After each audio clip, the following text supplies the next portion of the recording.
Alright, we just killed the big baddie. Oh my god. We've been waiting 4 years to kill him. And the Slormancer, if you've been around since the start of early access, he's been hiding out in the castle. Really fun fight.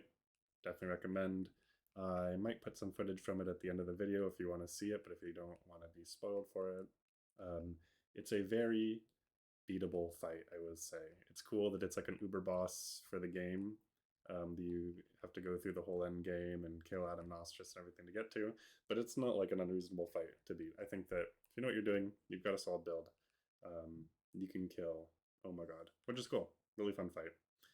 Basically what we're doing for this build, we are playing Totem Huntress, and I've played Totem Huntress before, and I used the Support Reaper for it, which is this one, and it gives a bunch of increased damage for your support skills, and it makes your totems do a bunch of damage. Your ballistas, I should say. This is pretty fun, but I got really excited when this patch came out and I was looking at the legendaries, and I saw this, which says your light arrows can now be imbued, which basically means you can give them the elemental effects on your Reaper tree, like lightning and cold and fire and light. And when I saw this one, which says whenever you hit an enemy with an electric arc, it triggers a frostbolt in a random direction. And frostbolts have been in the game for forever, and they've always been kind of like on the edge of being usable, at least for me, and I've never really found a way to make them good. But with this, we can actually trigger tons of frostbolts, which means we can use Myriad's Frenzy to get a ridiculous amount of crit multi. This basically covers our crit chance for us. We don't need to build any on gear.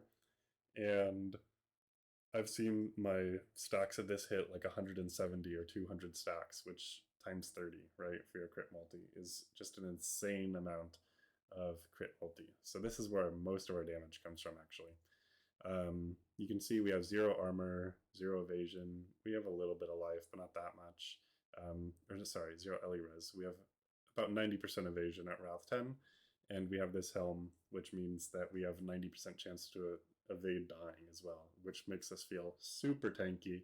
You'll see in the footage when I put some later that we are just absolutely standing in everything and not even taking hits most of the time, and when we do, we just bounce off the bottom of our health bar. We have a little bit of health regen, and then these boots do the rest of our healing for us, basically. And that's pretty much like the high level what we've got going on with our gear.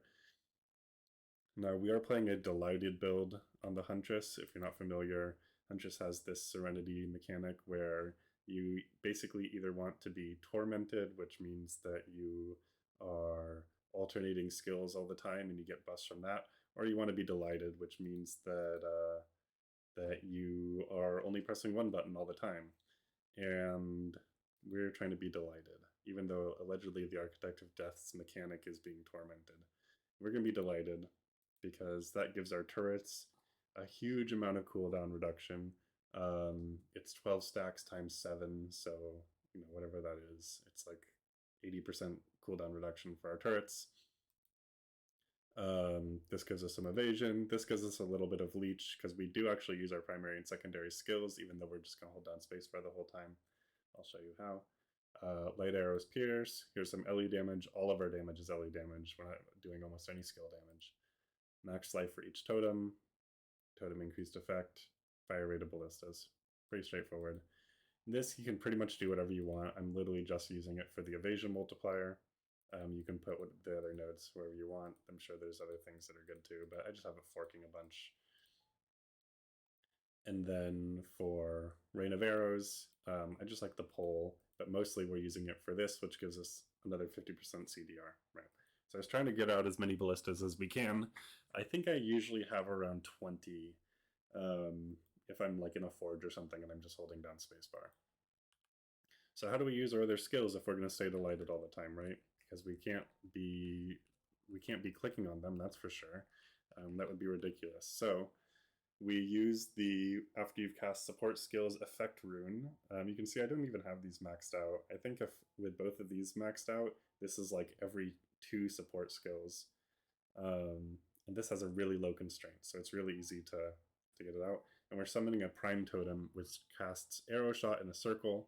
These are really nice because they do give us the evasion multi, and they give us a little bit of leech when they hit things. And the leech is actually really nice because we don't have that much regen. We just have the like healing when we evade is most of our healing.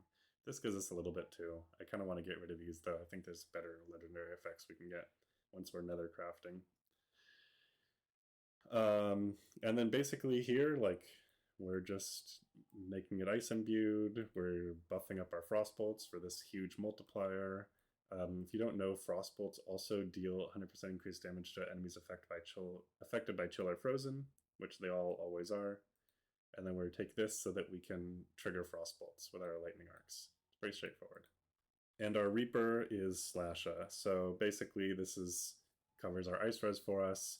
This first line actually doesn't do anything. The ice imbued skills deal 164% increased damage. I guess they buff our turrets, but our turrets really don't do that much. The chill is a huge source of CC. The freeze is a huge source of CC. And then ice imbued skills and ice effects deal increased damage, so that buffs our frost bolts. And the Winds of Winter is free on the ancestral tree, and the colder things get, ice effects also deal another 164% increased damage. That buffs our frost bolts. And if you don't know what Winds of Winter is, it basically makes everything look really cold. And it gives us another 50% increased damage, and it reduces movement skills. That's pretty much it. I'll put in some gameplay footage. I made this build to be a forge build because my knight died at wave 98, and I was like, I never want that to happen again. So I made a build that really should never be able to die in the forge because we'll have 20 turrets CCing everything at all times and dealing just a ridiculous amount of damage. The way this works is the electric arcs really only work if there's at least one other enemy around, because if there's just one enemy, they don't arc to anything and they won't throw frost bolts, which means our build is actually really not that good at killing Ohm Agad. He does have some ads, but he's immune when they're on the battlefield. Sorry, that's a small spoiler for the fight, but we killed him pretty slow, but we killed him. You know, first try. It was not a incredibly challenging fight for this build, but it was slow because we actually don't have our main damage source at all against him. It would probably have been better to have like another set of gear for him, but from what I've heard, there's not really a reason to farm him, so I'm not too worried about it. I'm not sure what the best ultimatum would be. Like, none of these really do that much. I'm just using the area damage reduction so that we don't have to build it on gear. 35% is actually pretty nice. We just kind of get random little bits of the area damage reduction. For our main stats, I get like some damage reduction, I get CDR, I get LE damage, evasion. I don't know, nothing too super crazy. Nothing that complex in the way this character is built, actually. Like damage to elites. The max life is like, you can kind of, I don't know, I don't even know if it helps that much. Oh, and this is how we get our Rain of Arrows for free. I don't think I mentioned this earlier. So that every once in a while this triggers a Rain of Arrows, and then that will stack up this buff. So that's how we get that for free. It also will leech for us a little bit and it'll group enemies up. It's like once every 5 seconds, right? So it's not that much. It takes a while to get your stacks up, but you're pretty much only equipping the skill for the stacks. So it doesn't really make too much of a difference that it takes a while. By the end of the third forge wave, you'll be at max stacks and you'll just stay there forever as long as you don't accidentally click on anything. Yep, that's the build. I'll put in some gameplay footage at the end of this or in the background or something so you can see how it plays. It's a lot of fun. Pretty much clears everything. You stand in everything because you're immune to damage 90% of the time and immune to dying another 90% of the time.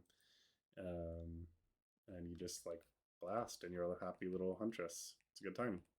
So let me know if you check it out, if you try the build.